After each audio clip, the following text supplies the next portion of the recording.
చూడబోయే ఈ ప్రాపర్టీ అండి విజయవాడ నక్కల రోడ్డు దగ్గర అండి, ఆంధ్ర హాస్పిటల్కి ఎదురుగా ఉన్న ఉన్న రోడ్లో మెయిన్ రోడ్ ఫేస్ ఒక చిన్న హోటల్ ఉంటుందండి. హోటల్ పక్కన 4 అడుగుల దారి, ఆ దారి లోపల ఉన్న బిల్డింగ్ అండి. ఇది అన్ని రకాలుగా కమర్షియల్గా కనపడేదేనండి ఆంధ్ర హాస్పిటల్ చుట్టూ అన్ని కమర్షియల్గా అభివృద్ధి చెందిన ఏరియా అండి. ఇది అన్ని రకాలుగా గోడౌన్లకు కానీ, హాస్పిటల్కి కానీ, హోటల్స్కి కానీ ఎన్ని దానికి ఉపయోగపడే కమర్షియల్ బిల్డింగ్ అండి. ఇక్కడికి వచ్చి గజం 2 లక్షల పైనే ఉందండి. కానీ ఈ ప్రాపర్టీ ఓనరు ప్రజెంట్ ఈఎంఐ కట్టట్లేదని చెప్పి బ్యాంక్ ఆక్షన్ దాకా వచ్చిందండి. ఇంకా ప్రజెంట్ ఆక్షన్ దాకా రాలేదు, ఆ దరిదాపులుగా వచ్చింది. ఇదే సందు అంటే ఆ సందులో ఆ మెట్లు కనపడుతుంది కదా, అదే బిల్డింగు.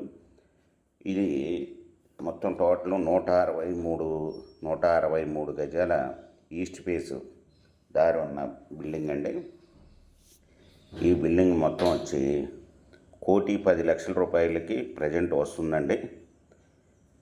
ఎవరైనా క్యాష్ ఉండి లోన్ కూడా వస్తుందండి. దీనికి ఆల్రెడీ లోన్ ఇచ్చారు కాబట్టి బ్యాంక్ యాక్షన్కి వచ్చింది. కాబట్టి మీరు త్వరగా కట్టిన ఇది కావాలి అనుకున్న వాళ్ళు ఇది చూసి డిస్క్రిప్షన్లో ఉన్న వివరాలు చూసి మీరు ఇమీడియట్గా వచ్చినట్టయితే మీకు ఈ ప్రాపర్టీ వస్తుందండి. మీకు ఈ డిస్క్రిప్షన్లో చూసి ఈ స్క్రీన్ మీద ఉన్న ఫోన్ నెంబర్కి కాల్ చేయగలరు. మీకు ఈ ప్రాపర్టీ నచ్చినట్టయితే సబ్స్క్రైబ్ చేసుకోండి, లైక్ చేయండి, షేర్ చేయండి.